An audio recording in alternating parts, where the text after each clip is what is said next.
Bonsoir mon ami. Merci d'accueillir la parole de Dieu chez toi en ce soir. Invoquons-le ensemble.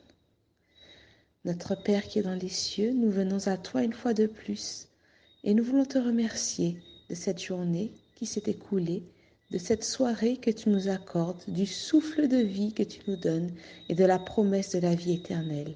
Aide-nous à comprendre ta parole et qu'elle se dépose dans nos cœurs et porte du fruit pour la justice. Au nom de Jésus. Amen. Le texte de ce soir se trouve dans le livre de Josué 1, les versets 8 et 9. Que ce livre de la loi ne s'éloigne point de ta bouche. Médite-le jour et nuit pour agir fidèlement selon tout ce qui est écrit. Car c'est alors que tu auras du succès dans tes entreprises. C'est alors que tu réussiras. Ne t'ai-je pas donné cet ordre? Fortifie-toi et prends courage.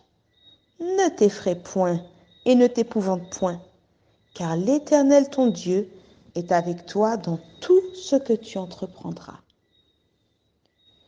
Ce soir, nous continuons d'avancer sur l'appel de Josué à prendre la tête du peuple de Dieu. L'Éternel lui répète cette recommandation qu'il lui a déjà faite au verset 8 que nous avons abordé hier. Cette fois-ci, il la décortique pour que Josué s'en imprègne bien. Écoute attentivement ceci, mon ami, car dans ce verset, tu trouves la clé du succès de la vie de Josué que nous avons étudié la semaine dernière. Dieu commence par avertir Josué en lui disant que ce livre de la loi ne devait pas s'éloigner de sa bouche. Le livre de la loi, ce sont tous les écrits à cette époque qui ont été rédigés par Moïse, c'est-à-dire les 5 premiers livres de l'Ancien Testament, la Genèse, l'Exode, le Lévitique, les Nombres et le Deutéronome. Dans ces écrits sont révélées les origines de l'histoire de notre monde, le plan du salut de l'être humain déchu et le début de l'histoire du peuple d'Israël. Ces mêmes thèmes seront ensuite approfondis, précisés, développés dans les autres écrits qui surviendront par la suite, dont le livre de Josué par exemple. Toutes ces leçons ont été consignées sous l'inspiration de l'Esprit de Dieu et depuis lors sont utiles pour enseigner, pour convaincre, pour corriger, pour instruire dans la justice, comme le dit 2 Timothée 3 au verset 16 et 17. Voilà pourquoi il aurait été dangereux pour Josué de l'éloigner de sa bouche, de mettre de côté cette parole sanctifiée et éprouvée pour parler de ses propres idées, de ses propres conceptions et opinions. Voilà la raison pour laquelle il se devait de faire de cette parole un sujet quotidien de méditation, de réflexion, pour être certain de bien la comprendre, de bien l'assimiler comme une nourriture pour son corps et pour son esprit. Car, t'en rappelles-tu, mon ami, l'homme ne vivra pas de pain seulement, mais de toute parole qui sort de la bouche de Dieu. Josué ne devait pas se borner à écouter et à méditer cette parole, même si cela est utile, ni même à la répéter. Dieu lui demandait également de la mettre en pratique. Te rappelles-tu de ces paroles de Jésus lui-même qui a déclaré « Celui qui écoute ces paroles et qui ne les met pas en pratique ressemble à un homme qui se regarde dans le miroir et qui sitôt après s'en va en oubliant comment il était. » Mon ami, c'est là la clé du succès que Dieu a révélée à Josué. Cette vérité est toujours valable aujourd'hui. Ne te laisse pas tromper par la réussite apparente de celui qui ne craint pas Dieu. Car comme le dit la parole, le méchant est comme l'herbe des champs.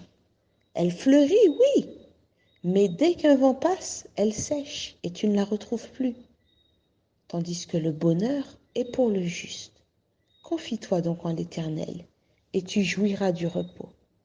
C'est ainsi que tu pourras suivre le second commandement de Dieu à Josué. Ne t'ai-je pas recommandé d'être fort et courageux? N'aie pas peur, ne t'épouvante pas. Dieu donne cet ordre parce qu'il l'a assorti d'une promesse infaillible. L'Éternel, ton Dieu, est avec toi dans tout ce que tu entreprendras. N'est-ce pas ainsi qu'on réussit une vie, mon ami? Si je devais résumer l'enseignement précieux de ces 2 versets ce soir, ce serait de ne plus te confier en ta propre sagesse, de ne pas t'appuyer sur ton intelligence, mais d'élever la parole et la volonté de Dieu dans ta vie. C'est la seule clé de la réussite qui ne trompe point. Moi, je me demande pourquoi Dieu a-t-il choisi de nous aimer autant? C'est un mystère, impossible à résoudre. Mais accrochons-nous à ses promesses. C'est d'ailleurs ce que dit ce chant que nous t'interpréterons ce soir, Ismaël et moi. Ce chant qui s'intitule « Je ne sais pourquoi dans sa grâce ». Je ne sais pourquoi dans sa grâce, Jésus m'a tant aimé. Pourquoi par son sang il efface ma dette, mon péché. Mais je sais qu'en lui j'ai la vie, il m'a sauvé dans son amour. Et gardé par sa main meurtrie, j'attends l'heure de son retour.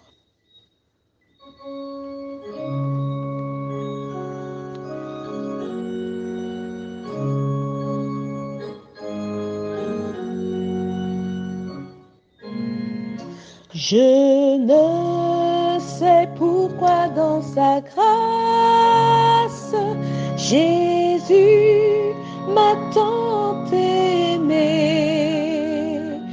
Pourquoi par son sang il efface ma dette, mon péché.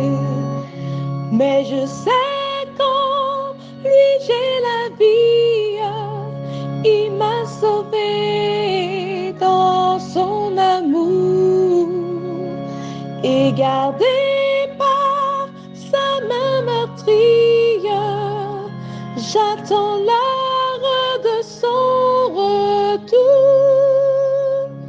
Je ne sais comment la lumière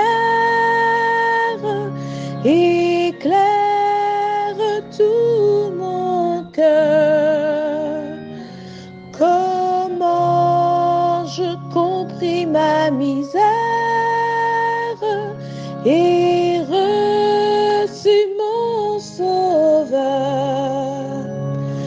Mais je sais qu'en lui j'ai la vie, il m'a sauvé dans son amour et gardé par sa main meurtrière, j'attends l'heure de son retour.